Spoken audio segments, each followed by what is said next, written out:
Hi, it's Dwyer. Keepingitfree.blogspot.com, a free site. Also, dwyercrime.blog. Today is November 12th, 2023. Remember, the opinion you should follow should be your own. Just consider this video to be a second opinion from a complete stranger online. Now, there is a recent 48-hour show on the death of Tiffinney Crawford. I encourage everyone to watch that show. It's good television.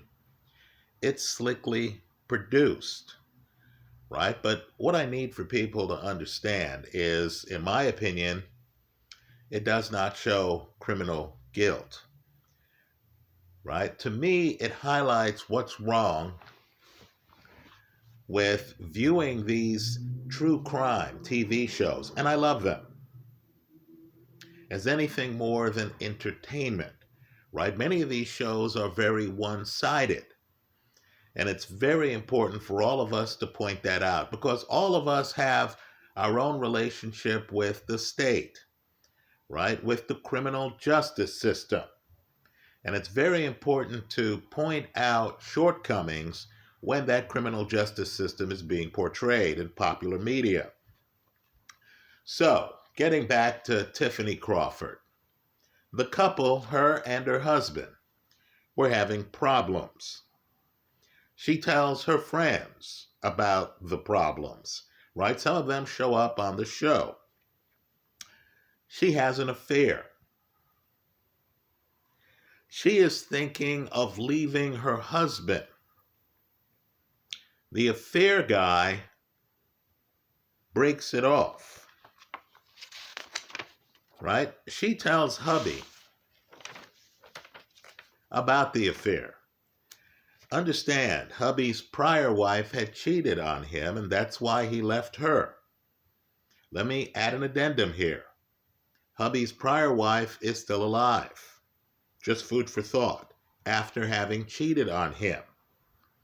Now, Hubby tells Tiffinney that their marriage is over. He doesn't want her back in the house. She is in her van, and they have an argument. What happens next leads to two different versions of events. It's up to us to figure out whether the state has proven the defendant to be guilty of murder. Right? Now, the prosecution claims that as Hubby is having an argument with his wife in the driveway, right? The wife has pulled up in her van. The prosecution wants you to believe that Hubby then pulls a gun. His wife is sitting in the driver's seat of her van. The prosecution argues that from outside of the driver's side of the car, the husband shoots his wife twice, killing her. Right? Once in the face, on her left side. The second shot in the temple. You notice the lack of accuracy. It takes two shots, right? The first is in the face. The second is in the temple. So the gunshot wounds are on wife's left side of her face.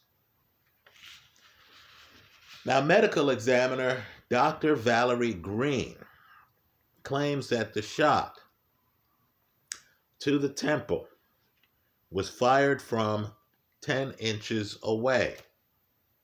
In other words, it's some distance from the wife who has been killed. Right? Just imagine, just touch your temple, reach out 10 inches. It's from that range that the medical examiner claims the fatal shot was fired. And of course, the prosecution points out that Tiffinney is right-handed. So she shot on the left side, even though she is right-handed. The gun is found in her left hand. Right? The prosecution argues that the gun, which has a pink barrel, right? It's her gun. But the prosecution wants you to believe that the gun was planted. Right? The prosecution asks some compelling questions. Which right-handed person would commit suicide with their left hand? Besides, isn't suicide ruled out here by the fact that there are two shots? Right? Folks, it's an interesting argument. The presentation makes for great television. Right? I don't begrudge the television presentation. It's important that we know about these crimes. But what I want people to do is to look a little bit more closely. Let's talk about the defense's case. Right? Ask yourself here, were mistakes made that, quite frankly, would prevent the prosecution from proving guilt beyond a reasonable doubt? Understand how high that standard is. It's higher than by a preponderance of the evidence. Right? This isn't a more likely than not standard. It's proof beyond a reasonable doubt. In other words, you can't have reasonable doubts that something else happened. Now, Jason Crawford, let's give the defendant a name. Jason Crawford claims that he hears about his wife's affair via online messages before she gets home. He's up front, right? He's up front talking about the ferocity of the argument they had. When she arrives in her van, he's prepared. He has some of her clothes. He claims he throws some of her clothes at her and tells her that their marriage is over. He wants out of the marriage. He claims he then walks back to the home to get more of her clothes. Right? He does not want her coming back to the home. He tells her she's not welcomed. So now he walks back to the home to get more of her clothes, to give her so she can be on her way, spend the night someplace else. Remember, he's sensitive to the issue of infidelity because his prior wife cheated on him, which led to his divorce. Now, as he enters the home they share together, he hears 2 gunshots. Right now, his oldest son, Logan, is in the home at the time. He hears his dad enter the home. And then Logan hears 2 gunshots. So there's not an eyewitness, there's an ear witness. Jason Crawford's oldest son. So Crawford, hearing the shots, turns around and then walks back to his wife's van, where he sees that she has shot herself twice. There's nobody else around, right? He does not suspect that some third party jumped out of the weeds, shot his wife as he walked away, and then ran off, right? His assumption as he gets back to the van and he sees his wife slumped over in the van is that she has committed suicide. So what does he do? Jason Crawford immediately calls 911. Now let's pivot here. Was that the appropriate action? is calling 911 immediately. What a guilty man would do here, right? There's nobody else around. It's he and his wife outside of the home, right? We know at least his oldest son is in the home, but there's nobody else by the wife's van, right? Jason Crawford isn't pointing the finger at anyone other than his wife, who he claims committed suicide. Now again, and this is the part that these crime shows miss, it's the state's burden to prove guilt beyond a reasonable doubt. It's the state's burden to prove that Jason Crawford shot and killed his wife. Here, in my opinion, the state can't meet this burden of proof. From my seat, I'm surprised this case was even prosecuted. There is one ear witness, we mentioned him before, Jason's son Logan, who hears his father enter the house before the gunshots. Folks, there is no contradicting witness.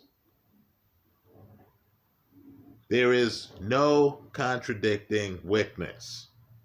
You have Jason Crawford telling you where he was when the gunshots were heard. You have the son verifying the story. He hears Dad in the house. Dad's just entered the house. Then he hears the two gunshots. Now, this is very important. It's glossed over on 48 Hours. There is no evidence. Let me repeat this. There is no evidence of any gunpowder residue on either Jason Crawford or on his clothes. None at all, because the cops did not do gunpowder residue tests. Now let's talk about expectations, because there's no evidence that Jason Crawford washes his hands or changes his clothes. No such evidence. Now, if you're Jason Crawford and you immediately call 911, then the cops show up, could you anticipate, in a situation where your wife has been shot to death, multiple shots, there are 2 shots, could you anticipate that the police would not do a gunpowder residue test on you? Understand, gunpowder is hard to get off. Even if you wash your hands, it's on your clothes. The shooting takes place in a limited area. His wife is sitting in the driver's seat of her van. In other words, the shooting does not take place outside where the gunpowder might be dispersed. No, the shooting takes place in a very small area. Just sit in your van or your vehicle and look around. It's a short area. So when Jason Crawford calls the cops and they show up, I believe the reasonable person in that situation would expect the cops who are investigating the crime to do a gunpowder residue test, especially if you're the only person other than the dead person who was close to the scene of the alleged crime. Right? In my opinion, there is no way, none whatsoever, that Jason Crawford could have anticipated that the police would not do a gunpowder residue test. Let's back up a little bit too. Understand, Jason Crawford, before the cops show up, makes a call to the cops. His tone, calm demeanor during the call apparently led some people to believe that he wasn't emotionally distraught, or at least wasn't sufficiently emotionally distraught, that his wife killed herself. Well, just understand, when he makes that call to 911 to alert the police, he has no idea at the time he makes that call that when the cops show up, they're not going to do a gunpowder residue test. In other words, he's on the phone. You can imagine he's numb. The woman he loved has killed herself, right? At least one of his children is in the home.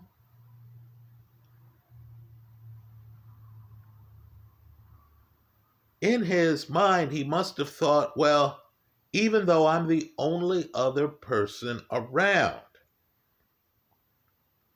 when the cops come and investigate this, they'll do whatever tests are necessary to figure out that I'm not the shooter.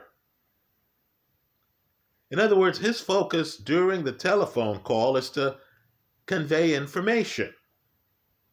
Let's also talk about something else.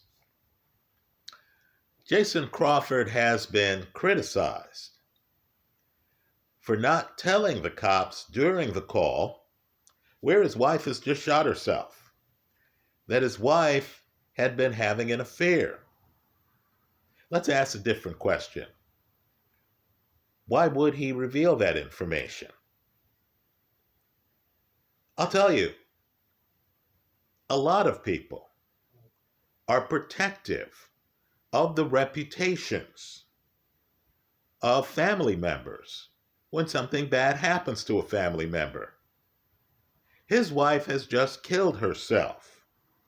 Why would he want her reputation dragged through the mud? I'm telling you, many people would privately think to themselves, well, no one needs to know about the affair since she's no longer with us. What